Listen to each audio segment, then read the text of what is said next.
Right, let's get started. So, hi there. Welcome to our winter webinar, where today we're going to be focusing on lab automation. My name's Chantal Simon. I'm the product manager for lab automation at bioMerieux, and I'm joined today by Natasha Waterhouse, who is the microbiology department manager at South of Tyne-Wear Clinical Pathology Services. Welcome, Natasha. Hi, thank you for having me. Thank you. So changing laboratory automation is a journey, and it's a big change for both your teams and also your laboratory operations. That doesn't really change whether it's bringing in automation for the very first time, upgrading or refreshing your automation with your current provider, or changing automation provider entirely, which is the journey that Natasha's team are currently going through. In early 2024, the team at South Tyne-Wear Clinical Pathology Services started to implement their latest generation automation with bioMerieux in their microbiology department. And 6 months ago, Natasha spoke to the delegates at our UK AMS Summit in Manchester on her reflections of that journey so far. We've come back together today to hear her further experiences on her experience in partnering with us. So let's take a look back at her initial presentation at the summit, followed by a Q&A session to discover what's happened since then. If you do have any questions that you'd like to ask, please do use the question Q&A box. So let's take a look.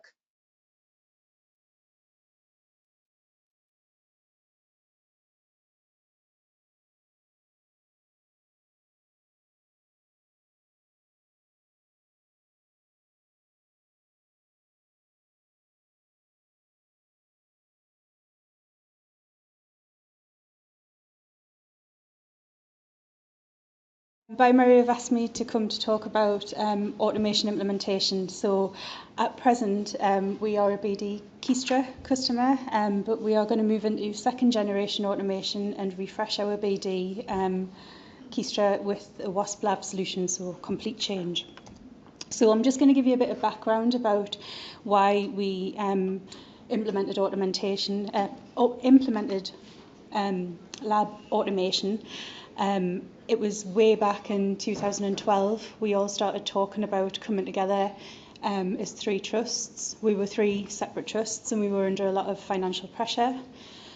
The way that we thought we could do this is to introduce lab automation to get some economy of scale and get some cost savings.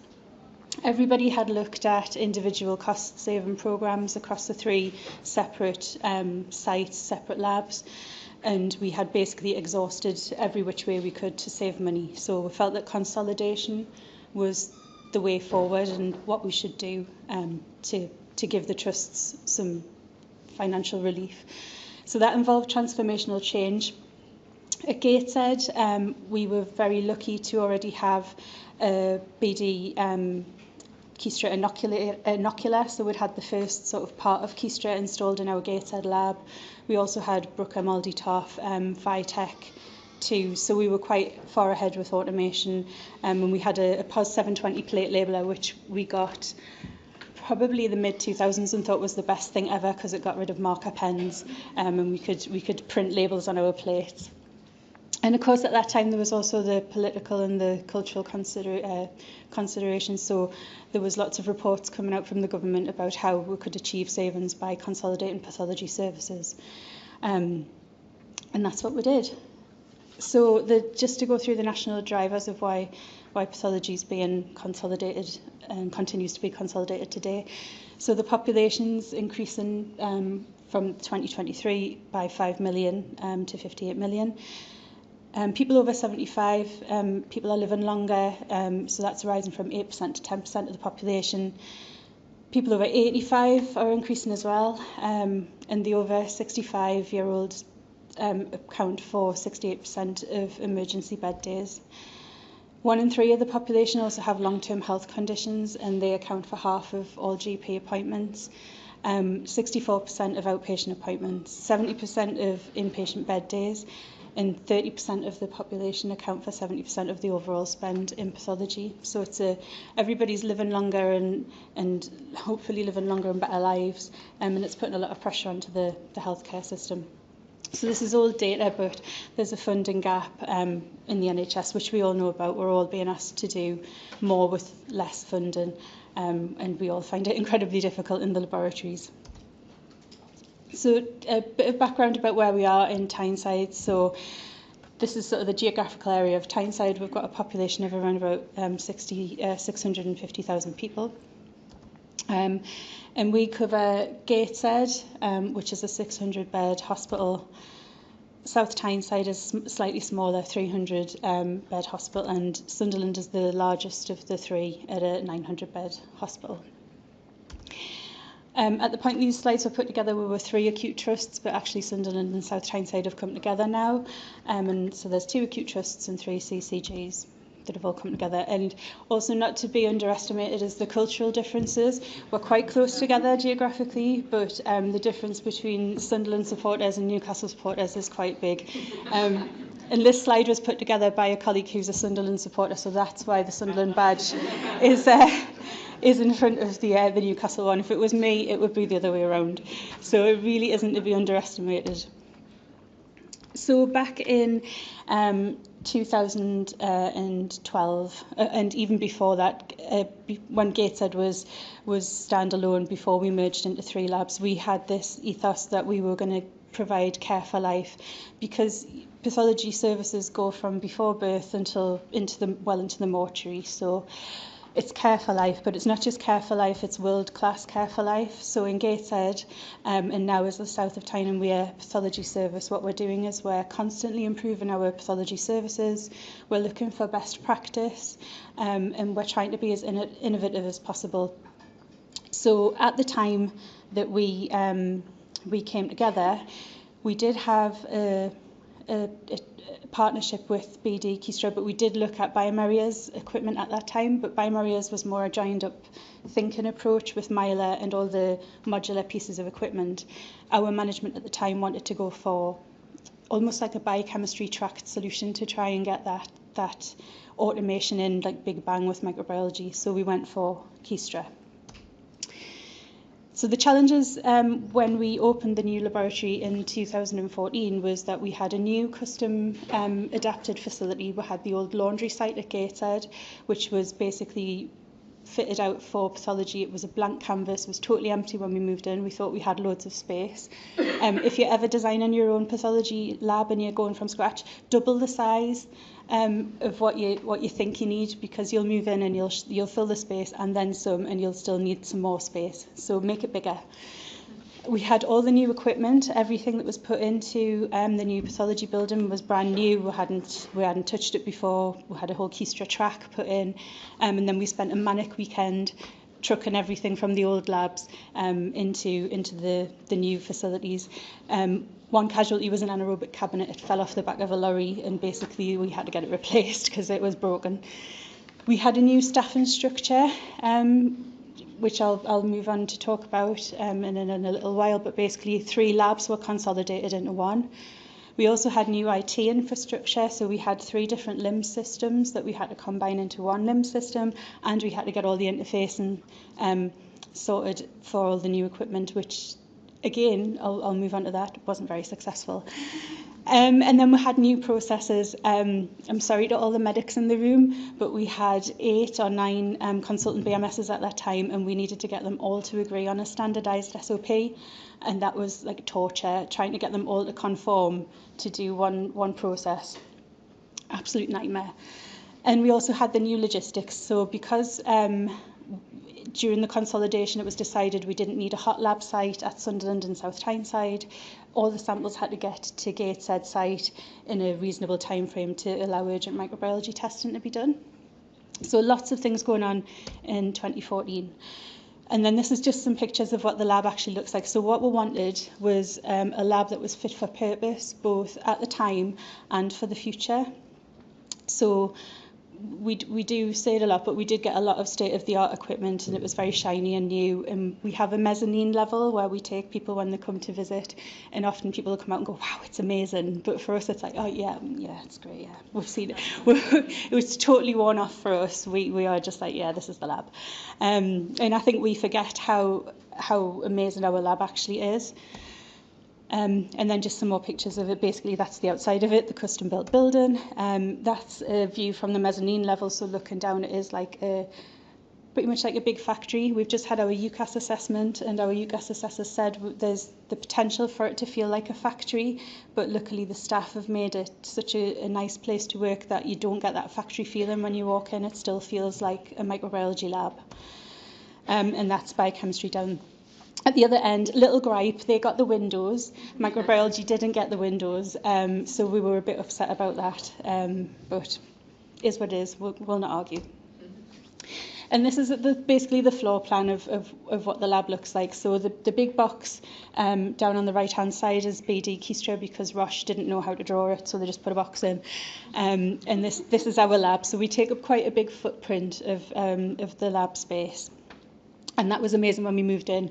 Empty space. We moved in, put all our equipment in, thought, yay, we've got loads of room. Excellent, we'll get on.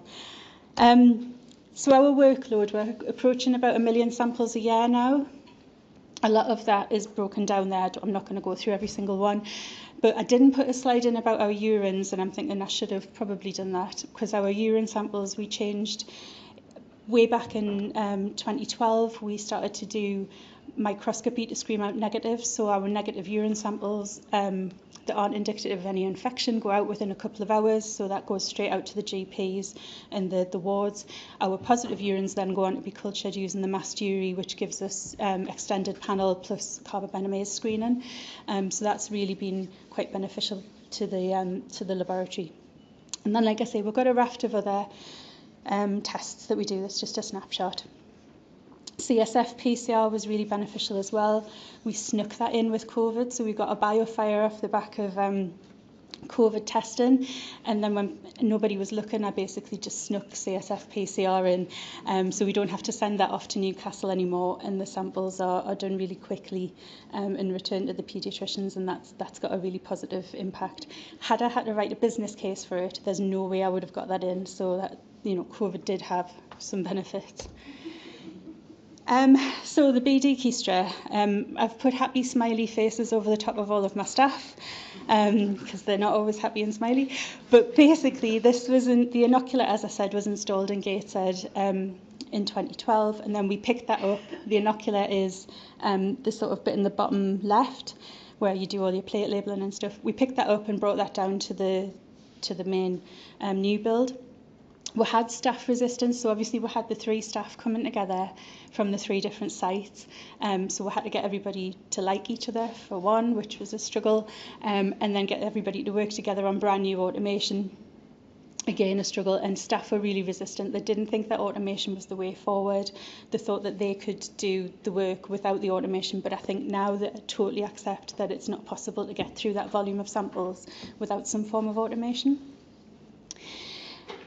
So onto the less good bits, we really had high hopes for interfacing, and it just didn't happen with BD Keystra. So we had hoped to go fully automated with our swabs, but we had issues with the liquid swab automation. The inocular that we have is a first generation, and we didn't get the refreshes of the systems that we expected to get. So basically, it couldn't do what we hoped. So we basically work in semi-automated mode, which is inoculating the plates and let a bead spread on one side, or just old-fashioned manual inoculation, where the scientists and the support workers are inoculating, popping the plates on the track, and they go off to the incubators. On there, one of the things is we have 5 incubators as well, so we have the ability to switch those incubators seasonally from CO2 to O2 depending on demand. So in the winter we knock another CO2 on to cope with all the sputum samples. It has 7 reading stations on the track. We have 4 offline reading stations, so there's a lot of capacity for reading, and the bottom track takes the plates to the incubators, and the top track brings the plates back to the scientists, so you don't have to get up and move around. And as I say, the IT integration just didn't work. So we had something called Screen Sync set up, but when we actually started using the Screen Sync between Meditech, which is our LIMS, and the Keystra system, it was bringing up the wrong patient plate for the record. So we had to switch it off, and we never got any further with it. So no pressure bioMerieux, but quite a bit of hope for the new system. Staffing numbers. So I've talked about we've combined across 3 sites. And there was no hot lab site on the other trusts. So staff numbers were 83 whole-time equivalents when we all came together, and we were hoping to get to 69 within 36 months, and we do actually run at about 69 staff, whole-time equivalent staff. So that's a mix of staff, that's all the bands, so that's not just the scientific staff. Staff were offered redundancy packages when we came together. All the grades of staff basically slotted in because people took redundancy. Everybody slotted in to job posts, apart from the band 7s. There was one too many of us, so at that point I was a band 7, so we all had to re-interview, and I think it was the most horrific experience of my life. But yeah, we did that. And it also was really good because it allowed band 2s to progress up to band 4s, because we got extra band 4 posts. What I would say though, for anybody considering putting automation in and offering your staff, your trust staff savings for your money savings, don't do it that way. You need those staff. We lost hundreds of years of experience by offering redundancy. And what we found was people just left within the first 18 months because it wasn't for them. They didn't want to do it. They retired. They went off to somewhere that was still like a manual lab. So offer your trusts long-term savings through natural natural wastage through people leaving, because you need that experience when you're setting up that new lab. Don't let them go. Keep a hold of them. And then just to whistle through what automation we've got in our lab at the minute. So we've got the BactAlert 3D for blood cultures, but we'll be changing to the Virtuos with our new procurement. We had 3 systems on each site, and basically we just bolted them all together with one controller unit, and off we went. And the poor thing's been running for about 15 years, and it's still chugging along nicely. Consultants had concerns about turnaround times with we're going from different sites, and I actually stood up at a conference and challenged one of our consultants who was given a talk about lab consolidation and automation, and was it a good thing, and did we all really need to do it? Because he was insinuating that the blood culture turnaround times had worsened. But actually we're doing way better because we changed to a 24/7 service, so they were actually getting a much better blood culture service because they were being processed all through the night. So no matter what time a blood culture flags, day or night, one of our scientists takes it off and follows the work through and brings it through to the wards. We regularly audit our blood cultures, so we carry out a monthly audit to check whether we're loading within 4 hours across the sites. So we've just dipped below 90%, which we're not happy about, for loading within 4 hours. And we also check the volume, so 71% of our blood cultures have greater than 8 mils of blood. So we've been increasing transport times between the other sites to try and make sure that the samples get to us as quickly as possible. As I've said, we're doing true 24/7 work, and our next steps with blood cultures is to evaluate and implement rapid ID using the bioMerieux primes, and also to look at rapid AST, so that again the patient's given the right antibiotic and the right treatment. So the bioMerieux primes, these are new pieces of equipment into the lab. We've only just got them. We did have 2 Bruker MALDI-TOFs, but we implemented these in September 2023 as the most cost effective when compared to Bruker. One of the things we liked about them is that you had a QC spot for each project, so you were ensuring that you quality for each project that goes on. And the carousels allowed loading of multiple projects. So with our Brukers, we would often find people were sitting in a line waiting to put projects on, whereas with this everybody can set up their projects at their satellite workstations, and then they can bring their projects along, load them, and if they've got an urgent one they can use the urgent function to get that put on. This is a tragic tale of the Vitek. So the Vitek 2, we had a Vitek 2 in Gateshead and we loved it. It was the best thing ever, and it was interfaced beautifully with WinPath. Then we all merged together, and they couldn't get it to interface with Meditech, so we had to give it back. And that's why the sad face is there, because we were absolutely devastated because it was amazing. And we were only using it for yeast sensitivities, so it had to go back. But the good part of the story is it's coming back as part of 2024 procurement. We feel that UCAS rules have become so complex that we almost feel as if we're being pushed towards automation, and it will save one of my seniors who pulls her hair out every time the new guidelines, and it will save her about 6 months of her life having this sort of automation put in. It'll give us an extended panel of antibiotics, and like I said, it'll simplify the UCAS rules because you've got the Vitec expert rules, and I genuinely can't wait. They're being delivered next week for them to come back onto site, so it's really going to benefit the lab. PCR, I don't know about other lab managers or lab staff in here, how they felt about COVID. We just got thrown pieces of equipment. Some of them were absolutely useless, not fit for purpose at all. Some of them were brilliant. We were in a really lucky position that we already had quite a big PCR set up. So we had Cobas 6800s and 8800s because we have the North Eastern Yorkshire survival screening programme. So we had a big PCR high throughput capacity, but we just couldn't get the kits from Roche. So basically we had to use every bit of PCR going. What we have now is the Cepheid Infinity, so we have a range of tests through the Cepheid Infinity. We have our Cobases, we have the BioFire, which is great, the paediatricians love. We've also done enteric PCR for probably about 8 years now, and that's brilliant for getting rapid enteric results through, and it helps with the infection control team when they're having to try and work out who to isolate in limited side rooms and bays. And we're also looking at introducing mycology PCR late into 2024 because everyone likes to get their toes out in the summer and we need good toenails, so get it done quicker. So what are our challenges going forward? So we've done a new procurement, we've awarded, and we now have to implement a new floor plan on top of the existing floor plan that we already have. We've got new equipment and processes to bring in. I need all of the staff to be engaged. We hopefully will have new IT interfaces that will work, but we also have to continue to provide the existing service with the provision that we've got and continue to improve the logistics. So that was the floor plan that I showed you. The orange bit was microbiology. We now have to fit microbiology into the red bit. Luckily, the lab was set up so that you could mirror the automation. So we're on to about version 1000 of the floor plan, trying to fit in the new WASP lab into that area.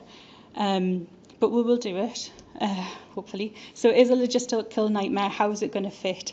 Basically, we've took some benching out and the lovely guys from bioMerieux came with some gaffer tape and stuck it on the floors and said, this is how big your equipment's going to be. And then, as if by magic, 2 WASPs appeared a couple of weeks ago. So we're in the middle of validating those. But basically, we've got the same staff, the same sample numbers, a little bit less than the same amount of space, and we've still got to keep that service going. Basically, what all our staff have in their minds, we'll have pictures of patients along the back wall, so from a baby all the way through to Mary, who when Mary was put up was 96 in 2012, so I'm not hopeful that Mary's still around. But basically, it's that people care for people, so this is what we try and instill into all of our staff. Every sample is a person, and they put their trust in us to do their work, and they don't choose when they're going to be ill. They never question any results that come from the laboratory, and they've got no ability to complain to the laboratory. And they wait and they worry about test results and what they mean, and they don't care how their test gets done. They don't care if I've got automation or whether I'm sitting in a field with a lamp. They don't care, but they trust us to get it right. And it's somebody's mother or brother or child, and we have to remember that you know there's a patient at the end of every sample. So it's up to us to do our best for them, and just there you go. That's automation. There you go. This will stop. I'm done.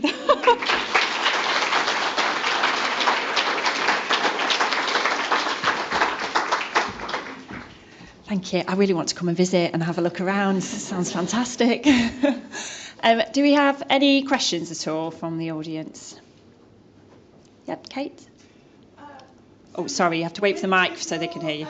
Automation. I've been to the Liverpool lab, and they have sort of, because you might end up automating with the Keystra and you've got the blood sciences, they rotate people round within blood sciences, and so they're not just sort of on one automated platform all the time. Have you taken on that kind of model? Our staff are all microbiology based, so nobody rotates out of microbiology, but they do rotate around Keystra, serology, PCR, so they still get a range of sort of moving around the different parts of microbiology, but they don't go to other disciplines. And what about just moving your microbiologists off site, and they could just look at all the agar plates through the We have talked about remote work and whether we could do it. And we've never been brave enough to take that step yet. But hopefully with the WASP lab, I think we'll be looking at reading that isn't in the actual lab. Great, thank you.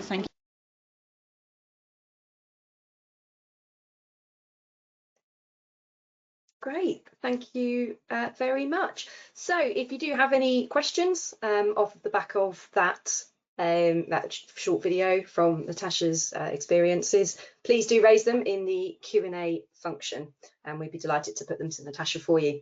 So Natasha, how has implementation gone since then? Really well. When you look back and reflect on it at the time, you know, it was a frustrating time, but we have decided on the floor plan. We have got a setup that we're sticking to for the WASP lab now, and through conversations with the consultancy team, we've come up with another version of how we want that WASP lab to run, which includes the WASP flow and connected Calibri. So we're really excited for bringing that into Gateshead.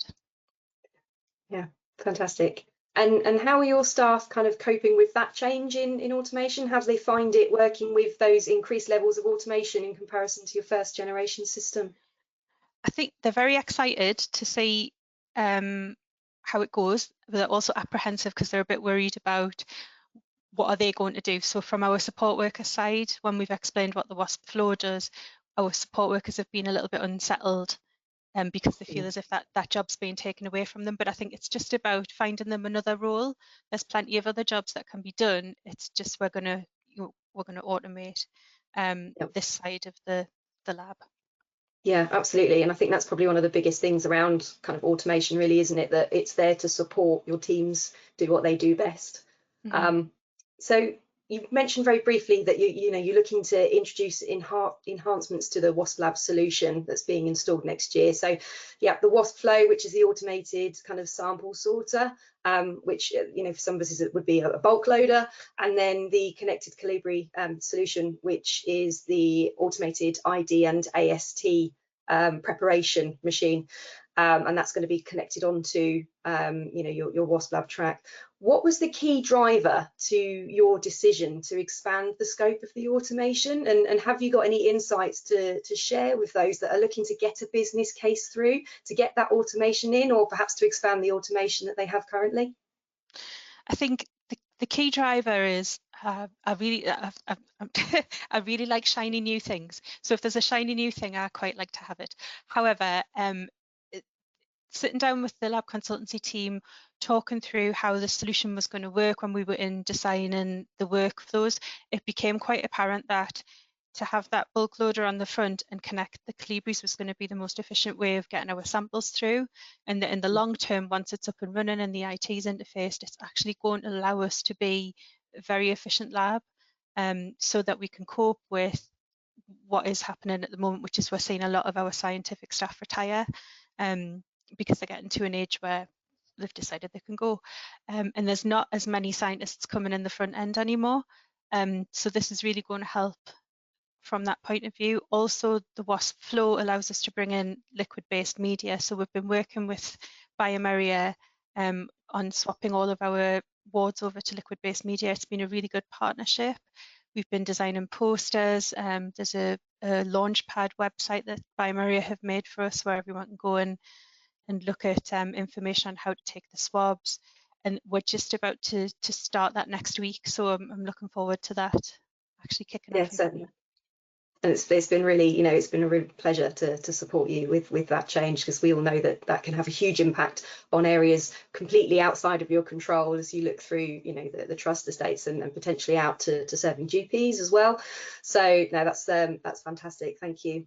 And you'd obviously touched on the Vitek 2 in your video there. So I've got a cheeky little question from Kate, who is our Vitek 2 product manager. Are you glad to have your Vitek 2s back? Absolutely. We are progressing with the validation. So we thought we would do the yeast cards first because we thought that would be the most straightforward one to do. Actually, when we've got into it, it's turned out to be a little bit more complex because of the UCAS rules versus the CSLI. So we're a little bit working through that. But one of my seniors, Sarah, is fantastic. She's working through it, and another senior, Leanne's just about to start with the gram-negative cards. So it's progressing, but slowly, because everyone's got to do their day job as well as all of the validation work as well. Absolutely, absolutely. And one of the things that I've really loved kind of working with your laboratory over sort of the previous months has been your people care for people culture that you did sort of mention in your talk. How has bioMerieux as your partner helped you to kind of address the challenges that you've had this year, but also support that central ethos that you have within your lab and deliver clinical excellence to your patients? It's sort of obviously, like I said, with the liquid-based swabs, we've been very focused on education of the staff who are going to be taking the swabs. The fact that we're looking to put the best solution in for the south of Tyne and Wear. So we've compromised a lot. We've had a lot of discussions. It's really been a very good. We've bounced ideas off each other, and we've come up with a solution that's going to work best for the patients in south of Tyne and Wear. And I really do think they're going to get an excellent service. Not that they're not now, but the service that they're going to continue to be provided with into the future is going to be excellent and improved. Absolutely, that's fantastic. Thank you. We've had a couple of audience questions come in already. So the first one is, we see a lot of advantages in automation, but what are the disadvantages of automation? And would you say it's value for taxpayers' money? Okay, so the disadvantages, I think, are it does de-skill some of your staff a little bit. You lose that sort of, sorry, you've got a bit of a runny nose. Just gonna you lose a bit of that knowledge and skills that you had from the old school, where you sat at the bench and did your old school microbiology. A lot of the trainees coming in now, if you sat them down and asked them to do a biochemical test, they'd look at you like you were mad and they'd want to put it on the multi. So it does de-skill your staff a little bit. Value for money, I think, yes. I genuinely do. The outlay is expensive to start with to get the automation in. It is an expensive thing to do. But once you've got that up and running, and if it works as it's expected to work, then you'll achieve the savings that are needed for the lab and the hospital and the NHS overall. Yeah, absolutely. And I think, something else to probably add is that your partner, where you feel that perhaps there's a loss of skill. Certainly from bioMerieux's perspective, we can support with sort of e-learning modules in general microbiology, and we also have our change management or lab consultancy team that can support laboratories, as they're changing, automation, that they can basically come in and run change management modules as well, just to support your teams and bring them along the journey with you. So just sort of a very brief one on the back of that from me, if I may. You recently did have a change management session within the laboratory. So how did you find that? The staff absolutely loved it. They were a bit sort of, oh, what are we doing this for? When I said bioMerieux are going to come in, they're going to do a change management session about the Vitex, and they were all a bit sort of cynical of what's this, and they absolutely loved it. They really enjoyed it. They thought it was really beneficial. We've had great feedback, and basically the only criticism that I've had is, why have we not done this before? Why have the staff not been able to be involved in something like this before? Fantastic, thank you. Another question from our audience, which is one that I'll answer, is Vitec technical refresher training available? Yes, absolutely it is. Please reach out to your local representative who'll be happy to arrange this for you. We can actually customise the course as well to your laboratory's needs. So you can either speak to your salesperson or raise a request through our UK technical inbox, and I'm sure someone will come back to you shortly to get that arranged. We've got another question. How are you currently performing susceptibility testing prior to getting the Vitex? So just disk diffusion with using the UCAS method. Okay, and was that manual reading as well? It's a mix of manual reading and reading using the Keystra system. So the Keystra system has the ability to sort of, you can draw the zone size and get a measurement from that. So we've got a mix of the two. Okay, okay. Brilliant, fantastic. So I think that's all of the questions that have come in so far. So I guess for me now it's just to say thank you very much for joining us today, Natasha. It's been really, really interesting to hear your insights. Obviously, you are midway through your journey, so we know that there's some more insights to come. As an exclusive for you today, we will be continuing our discussions at our first ever Lab Automation Community Summit, which is going to be taking place in Manchester on the 5th of March next year. As part of that, we will be touching base and catching up again with the team who at Microbiology in the south of Tyne and Wear Clinical Pathology Services, and we'll also be providing a platform for our automation community to share their experiences around kind of implementing automation in microbiology, as well as giving insights into the latest innovations within that field. So registration is open now using the QR code on screen. We are in the stages of confirming and finalising our agenda, and we'll be sharing more information about this event in the new year. But for the time being, thank you everyone for attending today, and thank you for your attention. And once again, thank you to Natasha and the team at the Kiwi Gateshead Hospital, the Pathology Services, and we'll see you again all soon, hopefully. Bye for now.